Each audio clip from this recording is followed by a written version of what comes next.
Alors, je l'ai synthétisé dans la problématique suivante. J'ai préféré bien sûr le comment. Comment la zakat offre-t-elle un réajustement éthique pour le monde des affaires? Alors, je me suis proposé bien sûr de montrer ces éléments-là à travers quelques critères, 4 ou 5 critères que je vais essayer de développer devant vous.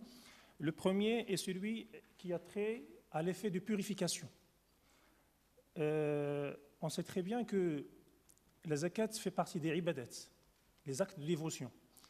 Et à côté, il y a le monde des affaires. En théologie musulmane, on parle de mu'amalat. Donc ce sont 2 sphères. La sphère des ibadat. Vous savez très bien que l'islam est bâti sur 5 piliers.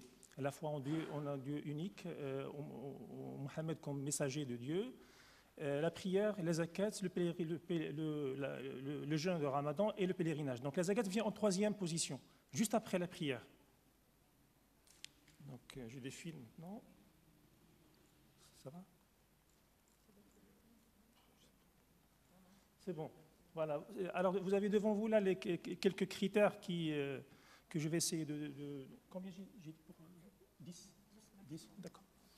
Alors, premièrement, l'effet de purification.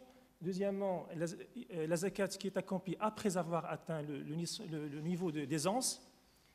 La préservation du droit des pauvres. L'insertion des pauvres dans le cycle d'investissement. La réorientation du capital oisif vers la rentabilité. Et enfin, un bref aperçu sur la débudgétisation. On va voir ensemble.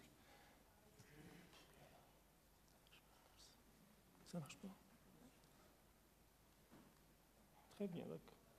Alors, pour les gens qui ne connaissent pas la zakat c'est un prélèvement religieux, donc financier, qui est spécifique, qui est prélevé sur des biens spécifiques et reversé à des catégories spécifiques. Il est régi bien sûr par le principe d'affectation, d'où donc l'intérêt de la séparation du budget général de l'État et du budget de la zakat. Du moment partant de l'idée que le bien des pauvres, que c'est un droit des pauvres et qu'il ne doit pas être mélangé dans la caisse de l'État. Donc, suivant le principe de l'universalité de la caisse, mais il va être régi par le principe de l'affectation directement à ses ayants droit.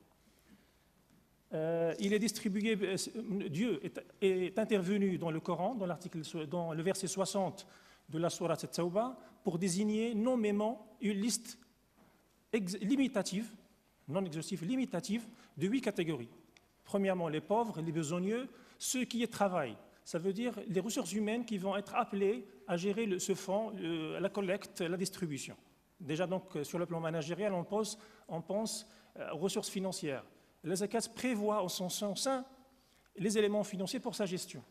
Quatrièmement, les cœurs à rallier, les endettés, les gens qui sont lourdement endettés, dans le sentier de Dieu et le voyageur en détresse.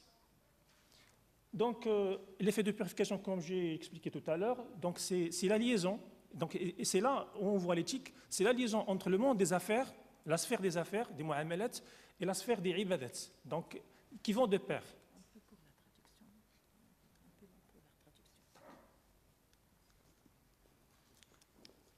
Alors, je présente ici devant vous un schéma synthétique de l'application de la zakat. Alors, vous avez en bas, d'abord, le niveau, les besoins fondamentaux qui comprennent, à titre d'exemple, la nourriture, le logement, les dépenses pour les enfants. D'abord, il faut sécuriser les besoins essentiels.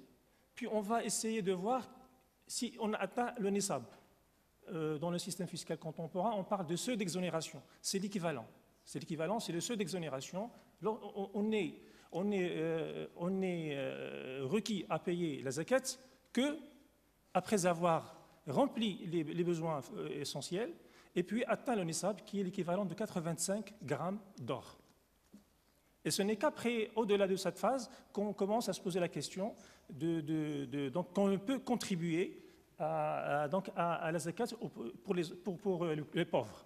Une chose qui est très importante à ce niveau-là, c'est l'endettement. Je veux revenir à ces éléments qui sont intéressants. C'est l'endettement. Du moment que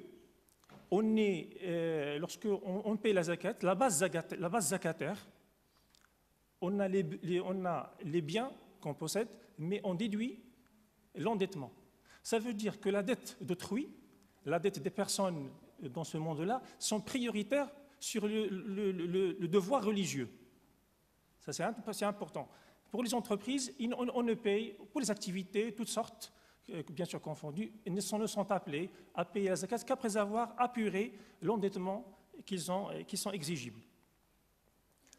Alors là, rapidement, pour montrer la primauté de la zakat dans un système, parce qu'il faut savoir une chose, que l'application de la zakat dans un pays ne peut être conçue dans une rupture avec le système fiscal de droit positif.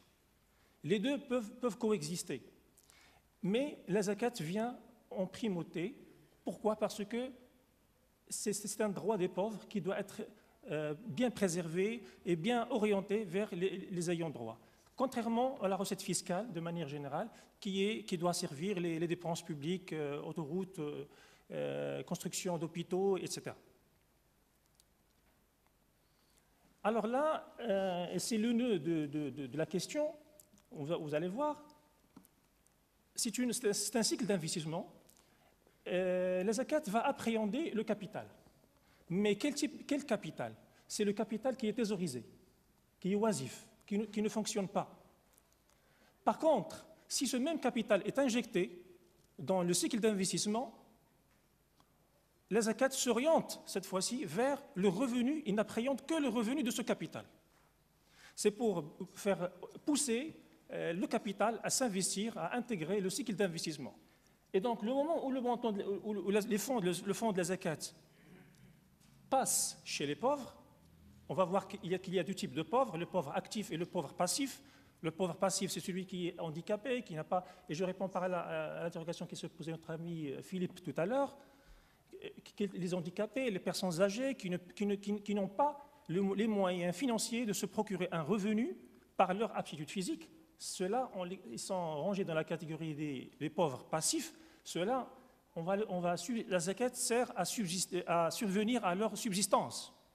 Par contre, les pauvres qui sont aptes, qui ont l'aptitude physique, ceux-là obtiendront l'argent pour monter des projets, comme a dit notre professeur Boudjelel. Donc, c'est ces personnes pour monter mais on va leur accorder l'argent autant que nécessaire.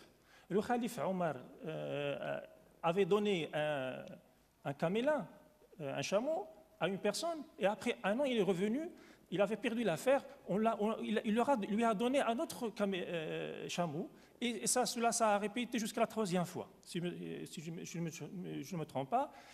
Et donc, il a dit sa citation célèbre, « Si vous donnez, enrichissez.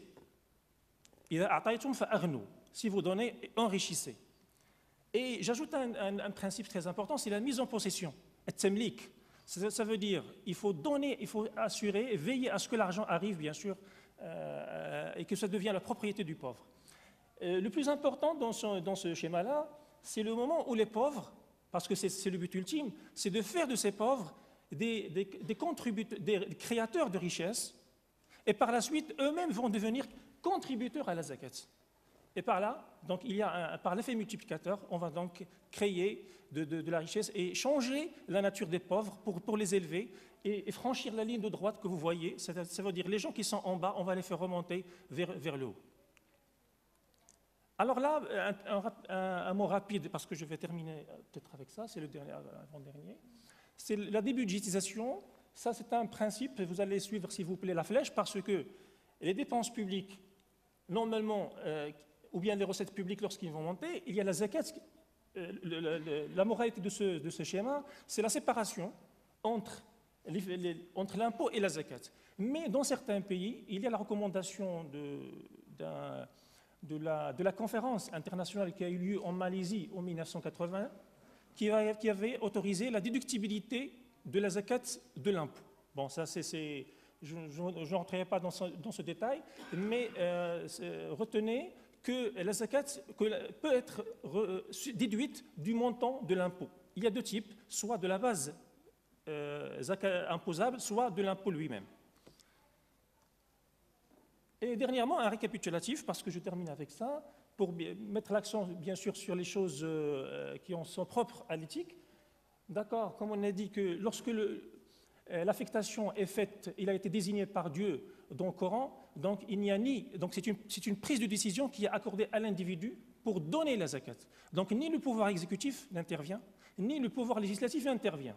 Donc ce qui protège, ce qui garantit les pauvres des aléas des politiques économiques, des choix, des calculs politiciennes, de primauté. Donc la zakat, il est garanti par le Coran, par le verset qui accorde directement l'argent à ces gens-là. Et donc, comme j'ai dit, les deux distinctions entre les pauvres passifs et les pauvres actifs, donc avec tout ce que cela fait prévaloir comme investissement, et donc le bannissement de la thésaurisation, ça c'est très important, et donc vers l'orientation vers l'investissement, ce qui montre l'intérêt que l'islam donne à la création au travail et à la création de la richesse.